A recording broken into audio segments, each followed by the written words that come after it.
ശരിക്കും ശബരിമലയിൽ സ്വർണം നഷ്ടപ്പെട്ടിട്ടുണ്ട്. ആരാണ് ഇതിന് ഉത്തരവാദി എന്നാണ് തോന്നുന്നത്? ഒന്നാമതായ ഉത്തരവാദി എന്ന് പറയുന്നത് ദേവസ്വം ബോർഡ് തന്നെയാണ്. ദേവസ്വം ബോർഡ് ആക്ട് 1950 നമ്മൾ വായിച്ചു നോക്കുമ്പോൾ ഏത് ദേവസ്വം ബോർഡുകളായാലും ആ ദേവസ്വം ബോർഡിന്റെ പരിപൂർണമായ അധികാരത്തിന്റെ കീഴിലാണ് ഓരോ ക്ഷേത്രങ്ങളും പ്രവർത്തിക്കുന്നത്. കൃത്യമായി എല്ലാ മിഷണറിയെയും ഉപയോഗപ്പെടുത്തി ശബരിമലയുമായി ബന്ധപ്പെട്ടുള്ള എല്ലാ ആചാരാനുഷ്ഠാനങ്ങളെയും എങ്ങനെ ഇത് അടിച്ചു മാറ്റാൻ വേണ്ടി എങ്ങനെ ഉപയോഗിക്കാമെന്ന് കൃത്യമായ പ്ലാൻ ചെയ്തിട്ടാണ് കൊണ്ടുപോയിട്ടുള്ളത്. 40 വർഷത്തേക്ക് ഈ കള്ളം പൊളിയരുതെന്ന് എന്തുണ്ടായിരുന്നു? ഈ പറയുന്ന ഉണ്ണികൃഷ്ണൻ പോറ്റിക്ക് കൃത്യമായ താല്പര്യം ഉണ്ടായിരുന്നു. ഇത്രയും മാസക്കാലം ഇത് ഇവിടെ ഇളക്കിക്കൊണ്ട് പോയിട്ട് ഇവിടെ ചോദിക്കാനും പറയാനും ആരുമില്ലേ? ശബരിമല വളരെ കലുഷിതമായ ഒരു സമയം എന്ത് ചെയ്തു? ഇവർ കൃത്യമായി നോക്കിയെടുത്ത് അവിടെ അഡ്മിനിസ്ട്രേഷൻ രംഗത്ത് ശബരിമല കുത്തഴിഞ്ഞ ഒരു സാഹചര്യത്തിൽ എന്ത് ചെയ്യുന്നു? കൃത്യമായിട്ട് എന്ത് ചെയ്യുന്നു? ഇത് വളരെ ആചാരങ്ങളോട് കൂടി എടുത്തുകൊണ്ട് പോകുന്നു. വിഷ്ണുവിലെ നമസ്കാരം. വിഷ്ണുവിൽ നമ്മുടെ ശബരിമലയിലെ സ്വർണ്ണ മോഷണം എന്ന് തന്നെ പറയേണ്ടി വരും. മറ്റേ സ്വർണ്ണപ്പാളി മോഷണം എന്ന് പറയുന്നത് സ്വർണ്ണ മോഷണം അത് വിവിധ തലങ്ങളിലേക്ക് എത്തിയിരിക്കുകയാണ്. ഇപ്പോൾ ചിലർ പറയുന്നത് ഉണ്ണികൃഷ്ണൻ പോറ്റിയാണ് മോഷിച്ചിരിക്കുന്നത്, ചിലർ പറയുന്നത് ദേവസ്വം ബോർഡിന്റെ അറിവോടുകൂടിയാണ്, സർക്കാരിന്റെ അറിവോടുകൂടിയാണ്, ദേവസ്വം മിനിസ്റ്റർ രാജിവെക്കണം, ഇങ്ങനെ ഒരുപാട് ആവശ്യങ്ങൾ ഉന്നയിക്കുന്നുണ്ട്. പക്ഷേ ശരിക്കും ശബരിമലയിൽ സ്വർണം നഷ്ടപ്പെട്ടിട്ടുണ്ട്. ആരാണ് ഇതിന് ഉത്തരവാദി എന്നാണ് തോന്നുന്നത്? ഒന്നാമതായ ഉത്തരവാദി എന്ന് പറയുന്നത് ദേവസ്വം ബോർഡ് തന്നെയാണ്.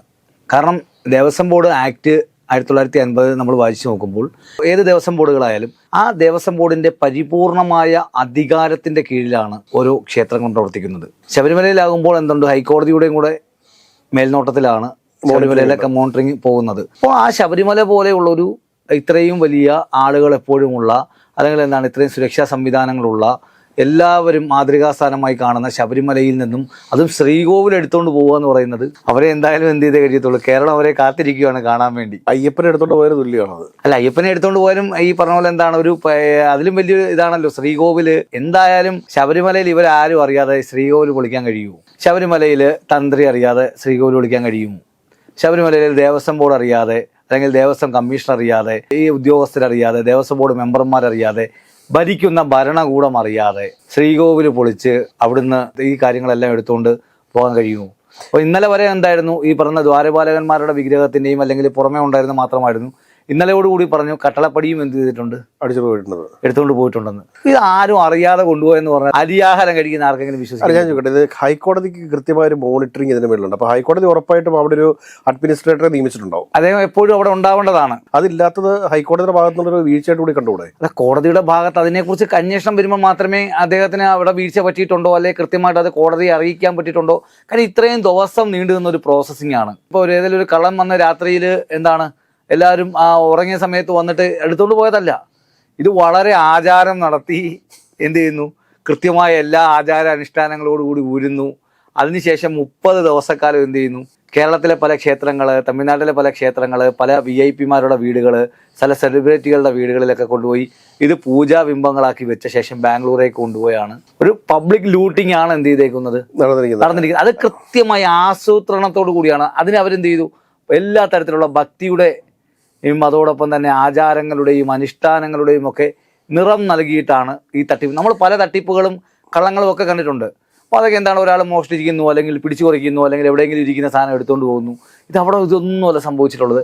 ഇത് കൃത്യമായി എല്ലാ മിഷണറിയെയും ഉപയോഗപ്പെടുത്തി ശബരിമലയുമായി ബന്ധപ്പെട്ടുള്ള എല്ലാ ആചാരാനുഷ്ഠാനങ്ങളെയും എങ്ങനെ ഇത് അടിച്ചു മാറ്റാൻ വേണ്ടി എങ്ങനെ ഉപയോഗിക്കാമെന്ന് കൃത്യമായ പ്ലാൻ ചെയ്തിട്ടാണ് കൊണ്ടുപോയിട്ടുള്ളത്. അല്ല, ഈ ഉണ്ണികൃഷ്ണൻ പോറ്റി എന്ന് പറയുന്നത് ഒരാളുടെ മാത്രമല്ല, ഒരു പാർട്ടിയുടെയോ അല്ലെങ്കിൽ ഒരു ദേവസ്വം ബോർഡിന്റെയോ തന്ത്രി കുടുംബത്തിന്റെയോ മാത്രമായിട്ട് നമുക്ക് പറയാൻ പറ്റത്തില്ല. കാരണം ഉണ്ണികൃഷ്ണൻ പോറ്റി ആരാണ് എന്നാണ് ആദ്യം അന്വേഷിക്കുന്നത്. ഉണ്ണികൃഷ്ണൻ പോറ്റി ഇല്ലാത്ത സ്ഥലങ്ങളില്ല. ശബരിമലയുമായി ബന്ധപ്പെട്ടിട്ടുള്ള എന്ത് പരിപാടിക്കകത്താണെങ്കിൽ ഇപ്പൊ തന്ത്രി കുടുംബത്തിലെ കല്യാണത്തിന് വരെ ഉണ്ണികൃഷ്ണൻ പോറ്റി മുഖ്യ അതിഥിയായിട്ട് പങ്കെടുക്കുന്നുണ്ട്. ഇതിന്റെ പോറ്റി മാത്രമല്ല, ചില അവതാരങ്ങൾ എന്താണ് ശബരിമലയിലെ ചുറ്റും വർഷങ്ങളായിട്ട് എന്ത് ചെയ്യുന്നുണ്ട്. ഞാൻ 2012 മുതൽ എല്ലാ മാസവും ശബരിമലയ്ക്ക് പോകുന്ന ഒരാളാണ്.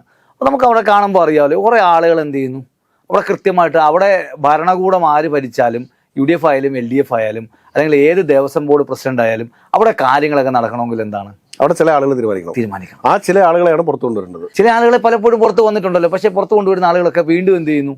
ഒരാഴ്ച അവർ കറങ്ങി നിൽക്കുന്നു, വീണ്ടും എന്ത് ചെയ്യുന്നു? അവിടെ തന്നെയാണ് നിൽക്കുന്നത്. ഈ ദിലീപിന്റെ ശബരിമല ദർശനവുമായി ബന്ധപ്പെട്ടിട്ട് വലിയ വിവാദങ്ങളൊക്കെ ഉണ്ടായിരുന്നു. ഹൈക്കോടതി ഇടപെടലൊക്കെ ഉണ്ടായിരുന്നു. ഹൈക്കോടതി കൃത്യമായിട്ട് ചോദിച്ചു എങ്ങനെയാണ് ദിലീപിനൊരു പ്രത്യേക പരിഗണന അവിടെ ലഭിച്ചത് എങ്ങനെയാണെന്നൊക്കെ ചോദിച്ചിരുന്നു.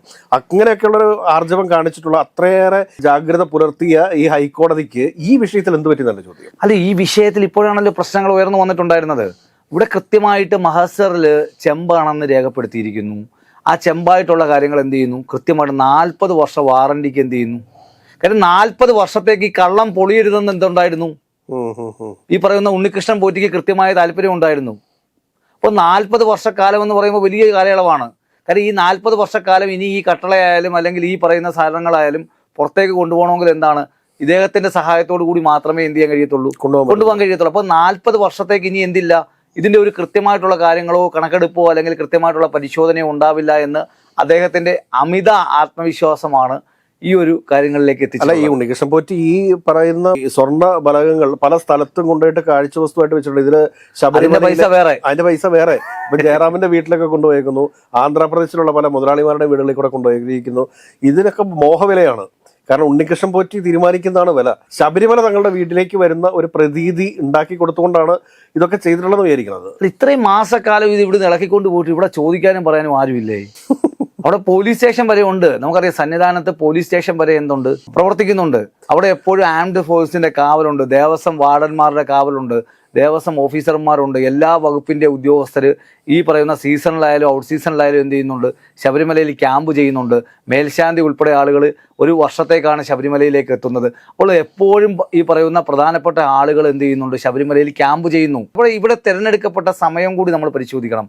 ഒന്ന് പ്രളയം, യുവതീ പ്രവേശനം, ശബരിമല വളരെ കലുഷിതമായ ഒരു സമയം എന്ത് ചെയ്തു, കൃത്യമായി നോക്കിയെടുത്തു. അവർ കൃത്യമായി നോക്കിയെടുത്ത് അവിടെ അഡ്മിനിസ്ട്രേഷൻ രംഗത്ത് ശബരിമല കുത്തഴിഞ്ഞ ഒരു സാഹചര്യത്തിൽ എന്ത് ചെയ്യുന്നു, കൃത്യമായിട്ട് എന്ത് ചെയ്യുന്നു, ഇത് വളരെ ആചാരങ്ങളോട് കൂടി എടുത്തുകൊണ്ട് പോകുന്നു. അപ്പോൾ നമ്മൾ എല്ലാവരെയും ഇതിൽ ഒരാളെ മാത്രം ഒരിക്കലും കുറ്റപ്പെടുത്താൻ കഴിയില്ല. അവിടെ സ്വാഭാവികമായിട്ടും ശബരിമലയിലാണെങ്കിൽ അവിടെ ദേവഹിതം, അതായത് തന്ത്രിയുടെ അനുമതി ഇല്ലാതെ എന്ത് ചെയ്യാൻ കഴിയില്ല, അവിടെ കാര്യങ്ങൾ ചെയ്യാൻ കഴിയില്ല. അവിടെ മേൽശാന്തിയുടെ അനുമതി വേണം, ദേവസ്വം ബോർഡിന്റെ അനുമതി വേണം. എന്തിനേറെ പറയുന്നു, ഹൈക്കോടതിയുടെ നിരീക്ഷണത്തിലുള്ള അവിടെ നിരീക്ഷകനായിട്ട് അദ്ദേഹമുണ്ട്, അദ്ദേഹത്തിന്റെ അനുമതി വേണം. ഇവരുടെയൊക്കെ അനുമതി ഇല്ലാതെ ഏതോ ഒരു തിരുവാഭരണം കമ്മീഷണറാണ് അനുമതി കൊടുക്കേണ്ടത്. അയാളാണെങ്കിൽ എന്തില്ല, ആ സമയത്ത് അവിടെ ഇല്ല. തിരുവിതാംകൂർ കമ്മീഷണർക്ക് ശബരിമല പോലെ സ്ഥലത്ത് ഇത്തരം കാര്യങ്ങളില്ലാതെ അദ്ദേഹത്തിന് എന്ത് ജോലിയാണ്, മറ്റു ജോലി? അല്ല, അദ്ദേഹം ഒരു പക്ഷേ ശബരിമലയിലേക്ക് പോകുന്നുണ്ടാവാൻ സാധ്യതയില്ല. കാരണം വെറുതെ ശമ്പളം കൈപ്പറ്റാൻ. അത് തന്നെ, അദ്ദേഹത്തിന് ശബരിമല സംരക്ഷിക്കാൻ കഴിയാതെ എന്ത് തിരുവാഭരണം കമ്മീഷണറാണ് അദ്ദേഹം? ഈ സമയങ്ങളിൽ ഒന്നും തന്നെ ഇല്ല. അതിനുശേഷമാണ് ഇദ്ദേഹം എന്ത് ചെയ്യുന്നത്, ഈ സാധനം എടുത്തോണ്ട് പോയിട്ട് അദ്ദേഹത്തിന് എവിടൊക്കെ കൊണ്ടുപോകാമോ അവിടെ എല്ലാം കൊണ്ടുപോയിട്ട് എന്ത് ചെയ്യുന്നത്, തിരിച്ച് അദ്ദേഹത്തിന്റെ സൗകര്യപ്രകാരം എന്ത് ചെയ്യുന്നത്, തിരിച്ചു കൊണ്ടുവരുന്നത്. എന്നിട്ട് അദ്ദേഹം ദേവസ്വം ബോർഡ് പ്രസിഡന്റിന് കത്തയച്ചേക്കുവാണ്, ഇതിൽ കുറച്ച് സ്വർണ്ണം എടുത്ത് എന്ത് ചെയ്തോട്ടെ, ഒരു കല്യാണം നടത്തിക്കോട്ടെ എന്ന്. ഇത് സത്യത്തില് എന്ത് അധികാരം, ആരാണ് ഇതിനൊക്കെ? ഞാൻ ചോദിച്ച ഈ മേൽശാന്തിയായിട്ട് നറുക്കെടുപ്പിലൂടെയാണല്ലോ തെരഞ്ഞെടുക്കപ്പെടുന്നത്. അപ്പോൾ ഈ മേൽശാന്തിമാർ എല്ലാ വർഷവും ശബരിമലയിൽ പോകുന്ന ആളുകളായിരിക്കും. അപ്പോൾ ശബരിമല സന്നിധാനത്തിൽ അല്ലെങ്കിൽ ശ്രീകോവിൽ ഉണ്ടായിരിക്കുന്ന ഒരു മാറ്റങ്ങൾ തിരിച്ചറിയാനായിട്ട് ഈ മേൽശാന്തിമാർക്കൊന്നും സാധിച്ചിട്ടില്ലേ? വ്യക്തമായിട്ട് സാധിക്കുമല്ലോ. കാരണം അവിടെ ഈ പറയുന്ന 99 മുതൽ ഈ കാര്യങ്ങൾ കൃത്യമായിട്ട്, അതായത് അവിടുത്തെ മാധ്യമ പ്രവർത്തകരായാലും അവിടെ എത്തിയിട്ടുള്ള എല്ലാവർക്കും ചിത്രങ്ങൾ സത്യം പറയുകയാണല്ലോ. ദ്വാരപാലകന്മാർക്ക് എന്തില്ലായിരുന്നു, ഇതില്ലായിരുന്നെന്ന് പറഞ്ഞാൽ ദേവസ്വം ബോർഡ് മുൻ പ്രസിഡന്റായിട്ടുള്ള അദ്ദേഹത്തിന് മാറ്റി പറയേണ്ടതായിട്ട് വന്നിട്ടുണ്ടല്ലോ.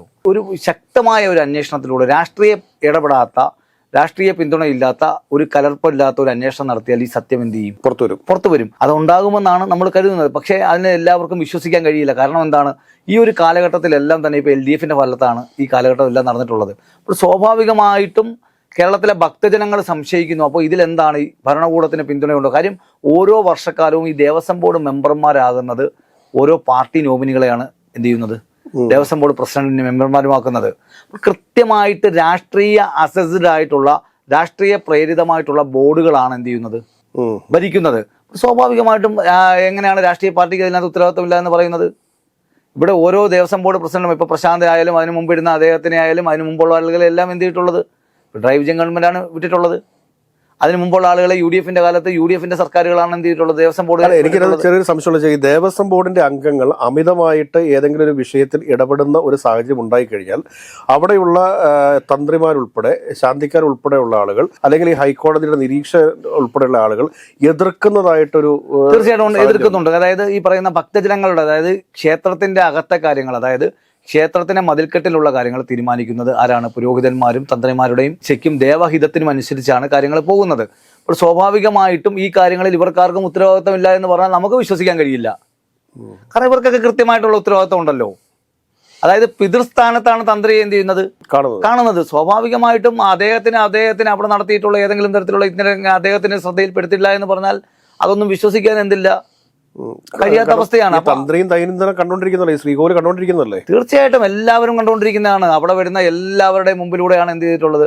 സത്യത്തിൽ ഞാൻ നേരത്തെ സൂചിപ്പിച്ചതുപോലെ തന്നെ യഥാർത്ഥത്തിൽ എന്താണ്, ഒരു കളവെന്ന് ഇതിനെ എന്ത് ചെയ്യാൻ കഴിയത്തില്ല, വിശേഷിപ്പിക്കാൻ കഴിയത്തില്ല. ഇതൊരു സംഘടിതമായിട്ടുള്ള ഒരു കൊള്ളയാണ് എന്ത് ചെയ്തിട്ടുള്ളത്, ശബരിമല നടന്നിട്ടുള്ളത്. ഒന്നിലേറെ ആളുകൾ ഒരുമിച്ച് ചേർന്നുകൊണ്ട് ഒരു സാധനം എന്ത് ചെയ്യുന്നു, കൃത്യമായ നിഗമനത്തിലൂടെ എന്ത് ചെയ്യുന്നു, കൃത്യമായ സമയം കണ്ടെത്തി കൃത്യമായ സ്ഥലം കണ്ടെത്തി എന്ത് ചെയ്യുന്നു, കൊള്ളയടിക്കുന്നു. അതിനുശേഷം അതിനെന്ത് ചെയ്യുന്നു, കാരണങ്ങൾ ഉണ്ടാക്കുന്നു.